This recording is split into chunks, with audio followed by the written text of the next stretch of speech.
Hello, my name is Raul Schaub.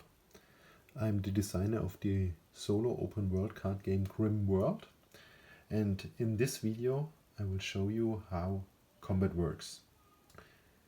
We have two phases in Grimm World. One is the exploration phase where you wander around the world, and the other is the combat phase where you have a conflict or a battle against different persons or creatures in this world.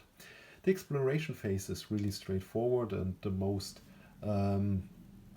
rules are also written on the cards. So if you know the turn structure, it's easy to play because you draw cards, have encounters, and do exactly what's written on the cards.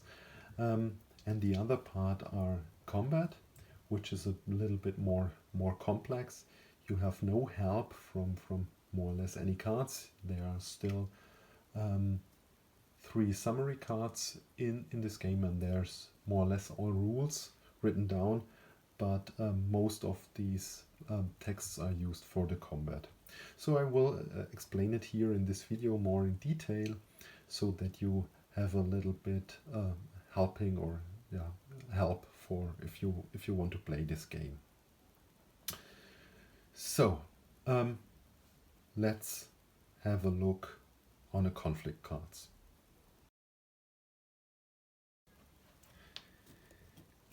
These are the conflict cards in the game. Conflict cards are separated in three parts: the top, the mid, and the end, or the lower part. In the top part you have an introductory text, so you can read it. Nothing special here, it's only flavor text. Then it can be here that you have some additional choices. Here in this case, for example, you have the possibility not to try to fight with the bandits. You can try to negotiate with them. If you want to do this, you draw a random Y96 card and do what's written on it. But if you start, or if you do the battle against these bandits, you see then here the 3 resolutions. There's normally a win, sometimes an escape, and every time also a lose condition. Here in this case, if you defeated all the enemies, you have won. You can try to escape if you enter a specific space on the board. And if you enter this space and only 2 enemies left alive, then you're escaped. Or if you lost all your hit points, then you lose. In some rare cases, there can also be 2 different win conditions or 2 different lose conditions. Then in the middle section of this card, there's more or less written down who has the initiative in this battle, how to set up the battlefield, which enemies you have to fight against and where they start on the battlefield, and a decision compass. This is used to decide where enemies move, and their prioritization based on this. And in the lower part you have the resolution of the combat based on what you received here in the top. If you lost or if you defeated all the enemies, if you reach one of these conditions, you immediately stop the battle and read the text here below. And here, for example, you win and find some thalers on 1 provision, or if you lose the fight, then you lose 12 thalers and 1 god of your choice, and then you heal 2 hit points. I see it's a little error here. It should be HP instead of LP. It's the German. So this is what's written here. So the more important part is the middle one.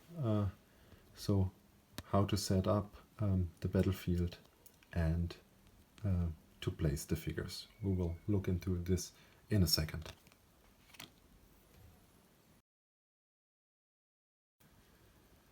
So if we set up a battlefield, we look on this card, and it shows us that we need 6 cards. This the 6 green spaces here, and the number inside tells us which of the terrain cards are placed on which position, and the arrow shows us the direction. For example, here on the top it's card 20 and 18, and if we look onto on such a terrain card, you see the number of the card here in the middle and these 2 arrows. So this is card 8, card 20 for example, and we spin this, card 2, card 6, and so on. And the direction, the arrow here on this card, is meaning if this card is in this direction or spinned in direction downwards of these 2 arrows. So if we set up this, place it here. So on the top 20 up would be this way, then 18 also upwards,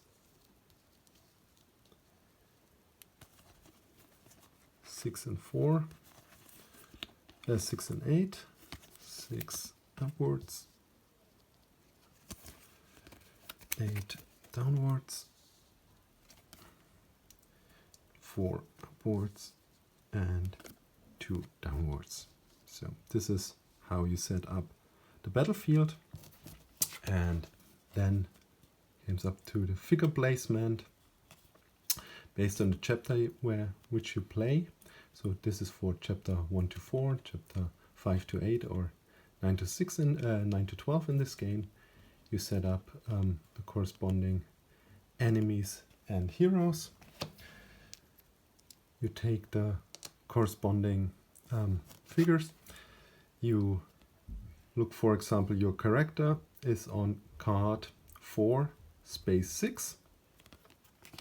So if we look on this card, it has 6 spaces, 1, 2, 3, 4, 5, and 6. If you spin them around, then it's here 1, 2, 3, 4, 5, 6. So this is important. And like I said, the character is in 4, 6. And for example, the enemies, the first one, the blue one, is in 25,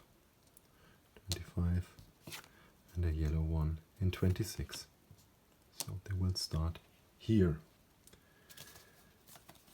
Then you also have to search for the enemy cards, enemy 5 and enemy 33. So I will explain them in detail later, but they have a number here, always in the top left corner, and it's always 4 enemies on each enemy card. So enemy 5, for example, is here, and enemy 33 is here. And then I move my character down. You have this hit point cards. So the blue one with the blue hit point cards, so you easily distinguish the enemies. We'll start with 2 hit points. I explain this in a moment, or I can say it now. The lowest value here, the constitution value, always defines how many starting hit points an enemy has. So we spin this card to 2 hit points because this constitution value is 2, and this card will lay so that it covers up the lower enemy, and this reaction arrow shows on this dark blue section, which is meaning that the enemy can still react. And here for the human 33, here's also 2 constitution, the yellow card, because the yellow enemy can also take a red card and use red here. For example, it must not be here exactly this colors, but it's important that the card matches with the figure on the battlefield, so that you easily see, move this a little bit, that this enemy is the yellow one here and this blue one is this figure here. And the gray one, in my case, is always the hero or the character. So, and then if everything is placed on the board, the combat can begin. The combat round is separated in 3 phases. First one, the character phase. Second one is the enemy phase, and the last one is the refresh phase. Based on the initiative of the combat, maybe the character phase will be skipped in the first round. So if the enemy has the initiative, the enemy will start and the character phase will be skipped. If the character has the initiative, then you have one little benefit besides that you can start.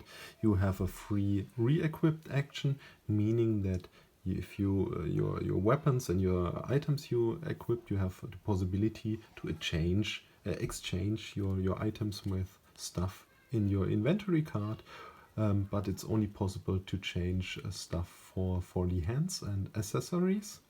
It's not possible to re-equip your armor if you have different or multiple armors in your inventory card.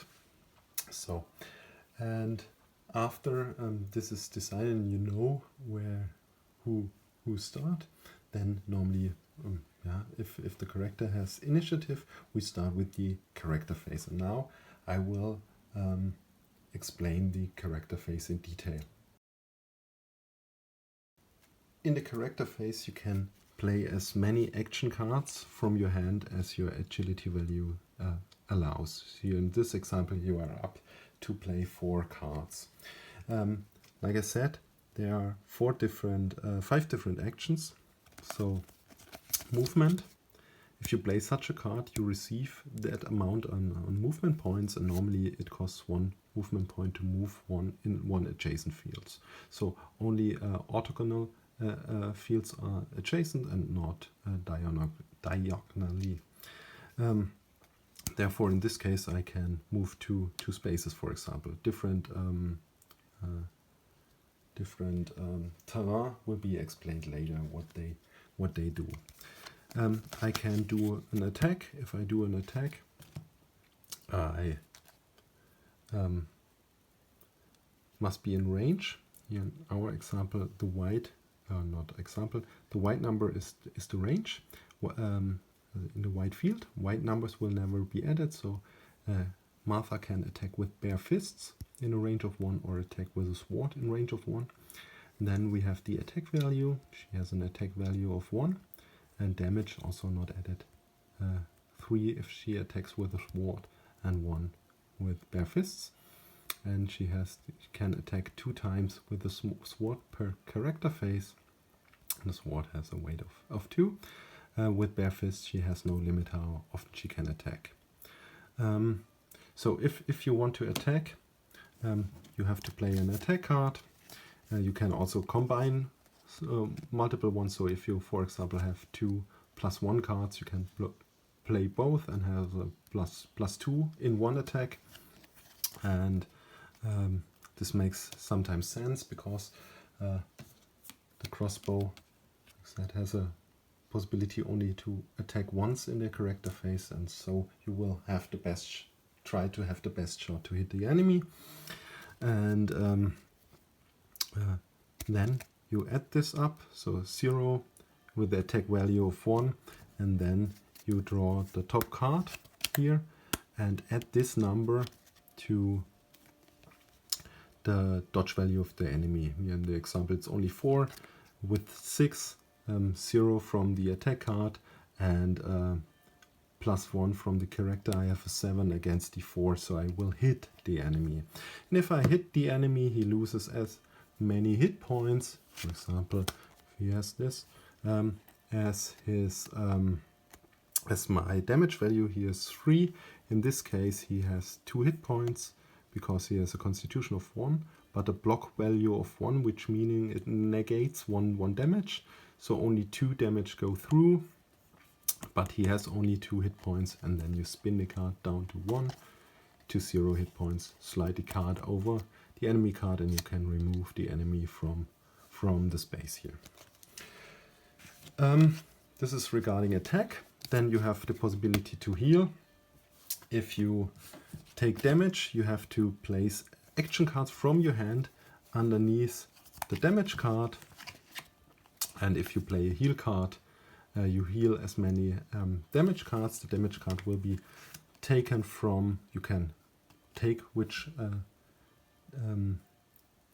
card is under the damage card. Also you can take each action card. You don't have to take the top one. You can search for which you want to heal and place this on a separate discard pile, because every time you play an action card it will be placed on a discard pile in a separate one, and this can be go back to your hand in the refresh phase later. Then we have this star icon. This meaning only if I play this card as an action, I execute the green one here on the character card. So for example, Martha can move or receive 1 movement point and heal 1 card. Here's for the reaction and here for the check modifier in the exploration phase. And then the fifth action is re-equipped. If I therefore I have no icon, I can play every card I want.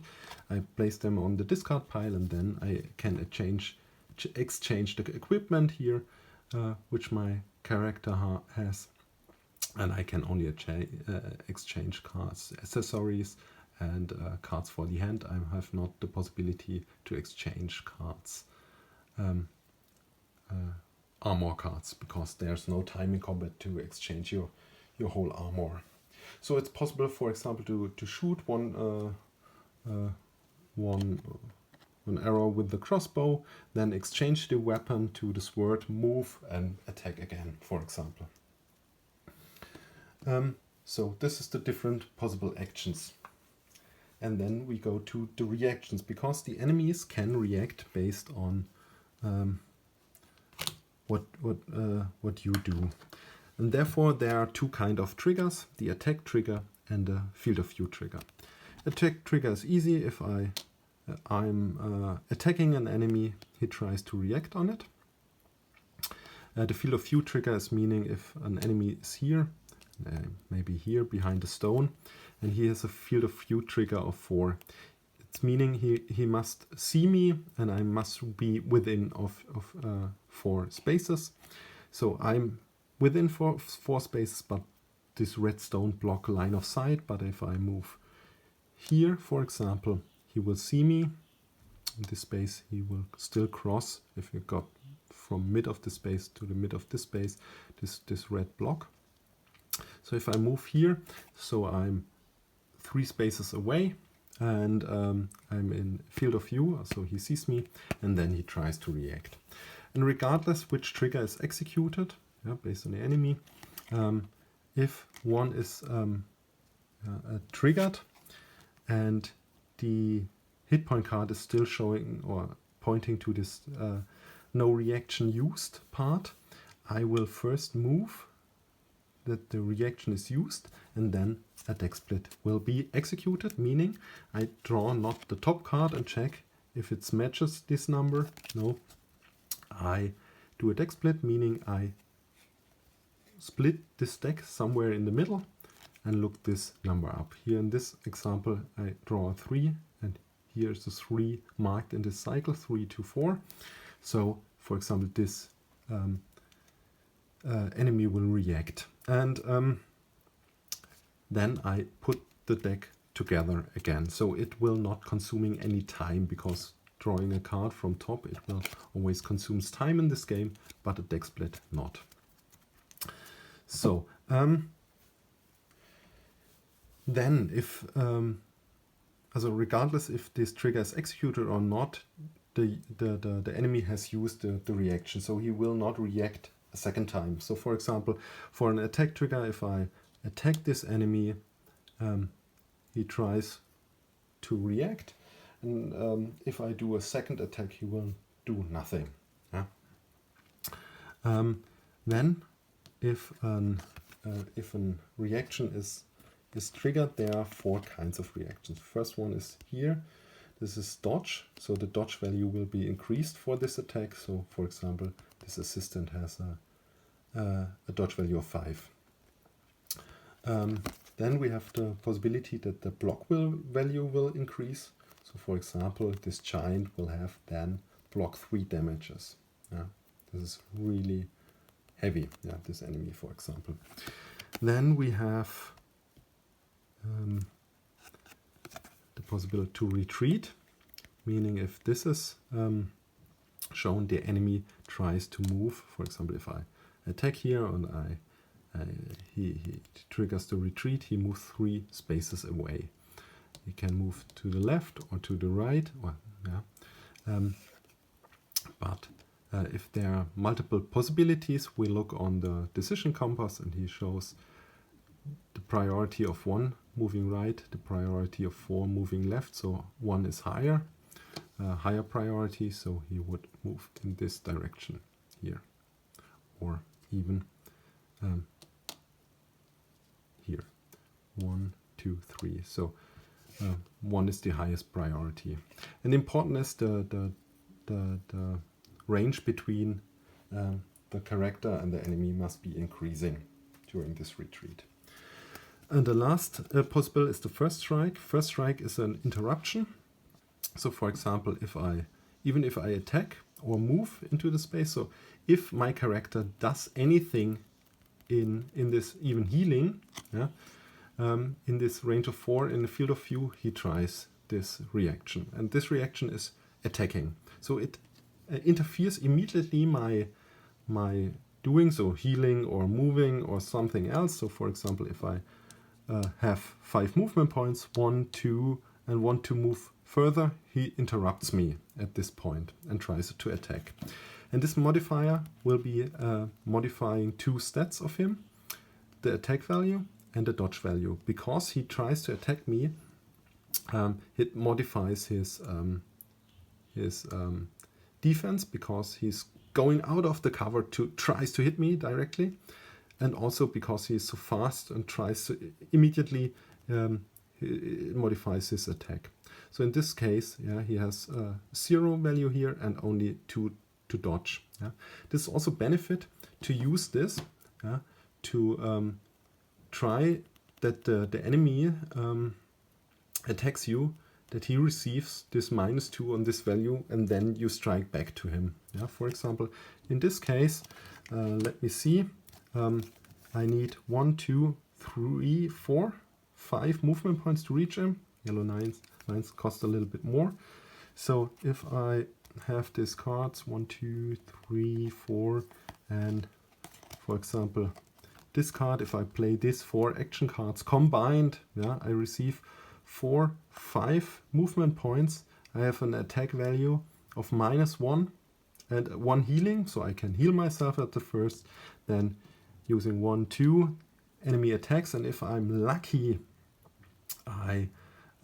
he shoots and receives -2 to his damage. Then I move further and attack with -1, and he has -2 on his dodge value because of the first strike. So it's sometimes important to use such strategies to get to some enemies and lower their value. And this -2 is valid as long as I finished, or till I finished my action card. So if I play only this +2 and I move here and he tries to attack and then my action is finished, then his dodge value rises again. So it's only as long as I play an action card, and therefore it's maybe important to combine multiple action cards to do an action, because if I combine them, this -2 will be only removed from his dodge value after I executed all 4 cards. Yeah, and this is more or less what I do in my character phase. Like I said, I can only play as many action cards as my agility value says, for in this example 4. And this is different actions, and then the enemies react on this. Yeah. Then let's see what's in the enemy phase happens. In the enemy phase, the enemies will be activated based on their initiative value. So always from the lowest to the highest. So for example, the human with a club will act before the assistant, or the wild boar before the black cat. If an enemy will be activated, we look up this action list and try to execute these actions from top to down. So he has 4 actions. For example, attack and go move away, or move forward and attack, and so on. And the first line, which can be fully executed, will be executed by this enemy.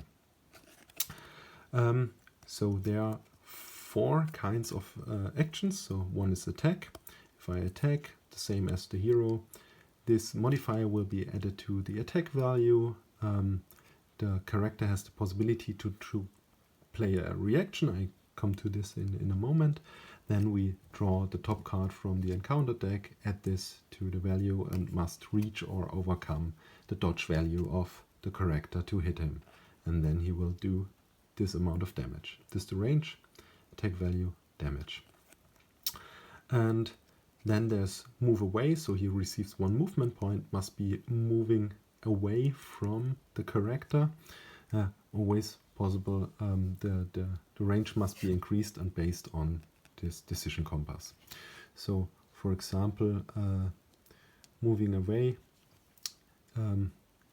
he would then try to move to the right, but the character stands in this position, so he tries then to move down to increase the range. And this is meant to be fulfilled as if the range is after the movement the same or higher, the farther away from the character, and attack counts as fulfilled if he performed an attack. Then there's movement towards, also receiving 2 movement points, and must be moving towards the character and then perform an attack. And even only if he, so for example, if he already stands beside him, so this would not be fulfilled because he moving not nearer. But normally then the first line will be executed, attack and move away.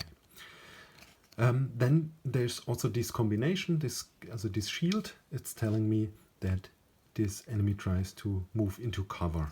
Cover are all spaces with a green border. So here, for example, he tries to move towards the tries to move towards the character in a green bordered field space, and has 3 movement points. In this case, he would move towards, reached a space with cover, so he don't move further. In this case, in the next round, he would try the first, cannot. The second, he can move nearer to the character and then attack. So then line 2 will be executed, and so it will be done. And if in the rare cases I cannot perform anything, then he tries as much as possible from the first line as he can do. Maybe only retreating one space. And even if he cannot perform anything from the first line, then this enemy will do nothing. After one enemy has performed his action, the next one is there, and after all enemies have acted, the enemy phase ends. So, what's special? The character can also react on different actions of an enemy. More or less this the same actions as the enemy have, but it's important when to play. So dodge and increasing block value. Dodge and increasing block value can only be played if I'm getting attacked, and it's only valid for this attack. Then I can have retreat. This must be played before the line is searched. The action line is searched on the card. So after an enemy will be start his activation. You have to play this retreat card, can move one space, and then it will be looked up which action he performs based on your new destination on the battlefield. And then there's the first strike. Also here I play this during the turn of the enemy. I can play it if the enemy moves. For example, I have a bow and try to hit him, and or if he tries to attack me, I can play it before his attack is executed. Important, I receive this on my attack value. Here, for example, I have a -1 for my attack, and this will also be added to my dodge value. So, for example, I have then a 2 only. So it is really high risk, high reward, because, for example, if I hit him before he hits me, I maybe have the chance to kill him before he can try to attack me. And this -2 is as long as valid as this enemy acts. After this enemy ended his activation, this -2 will be also removed from my attack and my dodge value. Other important step, I can play as many cards as my reaction value shows. So in this example, only 2 cards. And I can only play 1 card per enemy. So in this case, where I have maybe only 2 enemies on the space, it's not so critical, but later you have to fight up to 4 enemies, and then it helps sometimes to have the possibility to react on each enemy. And like before, if I play the star, I look up here. For example, this martyr receives +2 to dodge. If I receive then damage, so if an enemy attacks me and he hits me and he makes damage, for example, here the assistant 3 damage, and in my case I have a block value of 2, and I didn't play any additional block card. So if I played this card as a reaction, then I blocked all 3 damage. Perfect, I receive not. But if I receive damage, then I have to place 1 card, action card, under the damage card. This can be a card from my hand, but it can also 1 card which I played in the character phase or also in the enemy phase as a reaction, which is on the discard pile. So I can take 1 card from here or from here and place it under the damage card as damage. Okay, and then the refresh phase starts. In the refresh phase, 2 things will be done. So if all enemies who have reacted, the cards will be slided back so that it's shown that they have not reacted in the new round. And then I take up so many cards, action cards, from the discard pile as my regeneration value shows. So for example, in this case, I can take back 4 cards to my hand. In the case here, I can have the possibilities play 4 cards as actions, 2 as reactions, but getting only 4 cards back. So I must a little bit know if it's good to play maybe my cards now all and receiving for next round only 4. It makes sense if I have the chance to maybe kill an enemy and I have only to handle 1 in the next round. But this is a little bit a gamble here. And this is everything in the refresh phase. Now I will explain some additional rules. Every time during an attack, regardless if your character attacks an enemy or an enemy attacks you and you draw a card during the attack with the 6 on top, this is a critical hit. Which meaning if my character attacks an enemy, he immediately, regardless of his defense block value or if I hit, he receives 1 damage. And then after this 1 damage is done, then I look up if I hit the enemy and if my attack does damage to the enemy, but he loses 1 hit point. And if an enemy attacks my character and I draw for the enemy a critical hit, I must immediately take one card from my hand, action card, or from my discard pile and place it under the damage card. These are critical hits. Then we talk about different terrain types. Terrain, there are four kind of different terrain. The red spaces are meaning they're big rocks or something which block line of sight, so you can not shoot through this or see the enemy or the character through such a space. And even if I place one character here and the enemy here, this is blocked, because if the line of sight is going through an edge, which is a red space, it will be blocked. Then we have the yellow lines, the small hedgerows or dead giants or something else, which hinders my movement. Movement through or over a yellow line costs 1 additional movement point. So moving from this space to this space costs 2 movement points. Also, attacking over a yellow line increases the dodge value of the, not the attacker, the attacked one by 1 at the target. So the target, so if the yellow attacks my character receives +1 on the dodge value. Then we have green spaces. This is always the cover space. Yeah. Green spaces also block line of sight through the space, but I can shoot into the space. So this is important. So if I stand here and the enemy here, then the line of sight is blocked. And if you stand in such a space, you also receive +1 on your dodge value.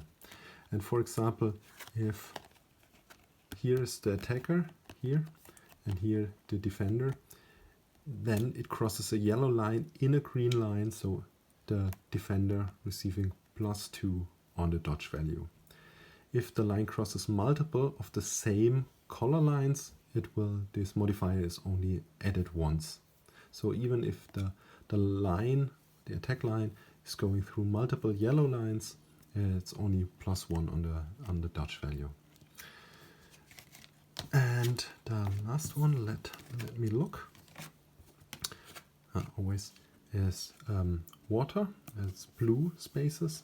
Blue spaces, you receive -1 on your dodge value because you cannot flee so easily from attacks. And also crossing a blue line costs +1 movement point. So going into water or from water space to water space costs, here in this case, 2 movement points.